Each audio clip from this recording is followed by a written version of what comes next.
వైఖరి నశించాలి నశించాలి ఆదివాసులపై ప్రభుత్వం వైఖరి నశించాలి నశించాలి ఆదివాసులపై ఐక్యత వర్ధిల్లాలి నశించాలి ఆదివాసులపై ప్రభుత్వాలతో వైఖరి నశించాలి మహిళపై జరిగినటువంటి దాడిని నిరసిస్తూ ఆదివాసీ సంఘాల పిలుపు మేరకు ఈరోజు తెలంగాణ బంద్ కొనసాగుతుంది.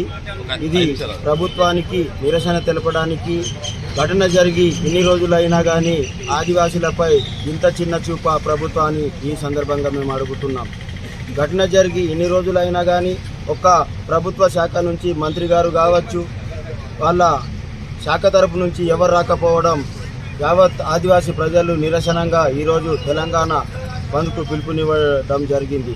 ఏదైతే ఆ రోజు ఆదివాసీ సంఘాలు నిర్ణయించిన మా డిమాండ్లు నెరవేరే వరకు నిరంతరంగా పోరాడతామని తెలియజేస్తున్నాం. ఎందుకంటే ఆదివాసీలపై జరుగుతున్నటువంటి ఘటన ఈ రోజు నుంచి కాదు, గత 30 సంవత్సరాల నుంచి ప్రభుత్వ అధికారులకు, ఎస్పీ గారులకు, కలెక్టర్ల గారులకు వినిపించినా కానీ ప్రభుత్వాలు పట్టించకపోవడానికి ఆ రోజు జైనూరులో ఘటన జరిగింది.